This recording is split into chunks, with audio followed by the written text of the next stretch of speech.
I'm Sophia Warner. I'm a Paralympic athlete and I run the 100 metres and the 200 metres. My classification is a T35 and I'm heading for selection for 2012. Normally I will go into the children's bedrooms if they haven't come in to me first to make sure that they're on schedule to get dressed and get their breakfast inside them, get their teeth brushed, get their book bag together and get them out of the door in time to make it to school. It's a military operation and it's never easy, and I certainly couldn't do it single-handedly. It's very much a family effort.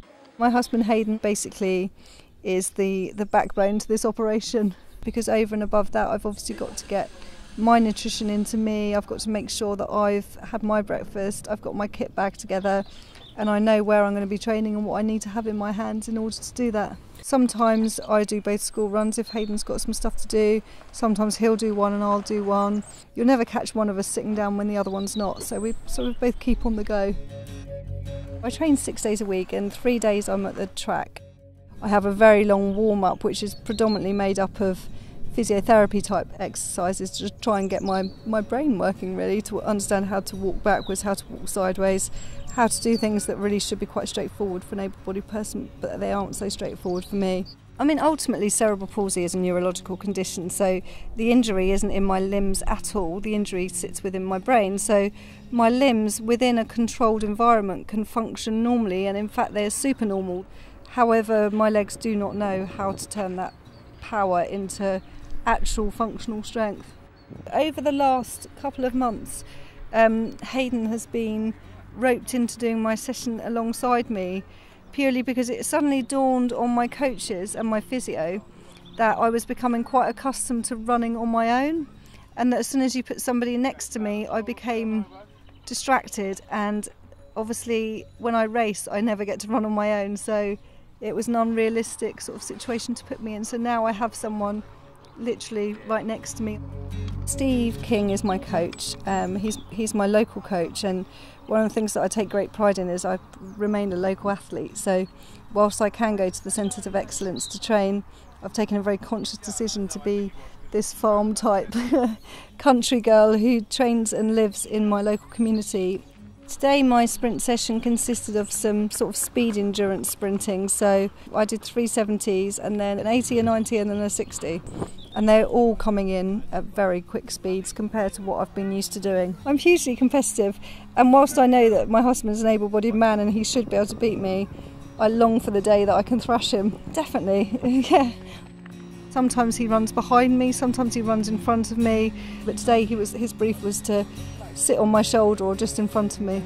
I've come a long way. I didn't used to be able to jump, I didn't used to be able to hop, and certainly didn't used to be able to skip. I've only been hopping for 10 days, which is nothing, is it really, on my left leg. I still can't do it without holding on, but the fact that I can actually work out what muscles in my brain is making that happen means that hopefully within the next couple of months I'll be able to let go and do that sort of freestyle, if you like. You know, I've been sort of tinkering on the edge of being a fantastic athlete since about 1996, and the World Championships in January 2011 showed me that I really did have the ability to perhaps make it onto the podium, and so I went into work and resigned from my position.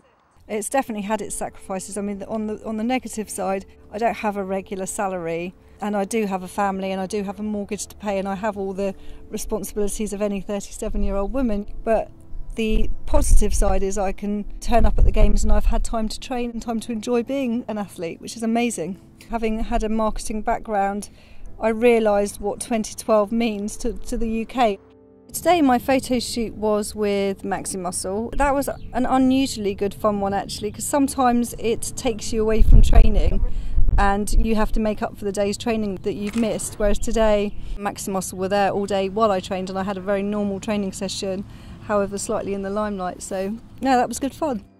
After the photo shoot and what seemed like a few days worth of training all in one day, we came back to the house and had some lunch, and then I hit my gym session.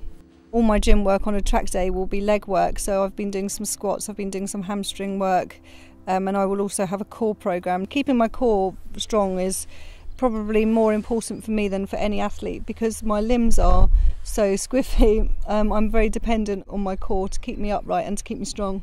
Because of the amount of training and years I've put into training, the kind of weights that I can lift is beyond or the same as any able-bodied sprinter. For example, I can leg press something like 180k, and I can squat on my machine probably more like 100k. Those things don't suggest that I should be running 17 seconds, they suggest I should be running 12 or 13 seconds. So my strength is completely resolved, but it doesn't necessarily translate into speed. So yeah, we squeeze that in before the collection for the children, and then it's really how long does it take for meltdown before bed. One of the beauties of living out in the country, of course, is that the children have got plenty of space to play, so you won't have seen a lot of them this evening because it's a beautiful day and the kids have been outside playing. So we're now getting to sort of the twilight hours, and it's all going to be about getting through the homework, getting the kids in the bath, and then finally getting the kids to bed. And I'm not exaggerating, I will be 10 minutes behind them typically.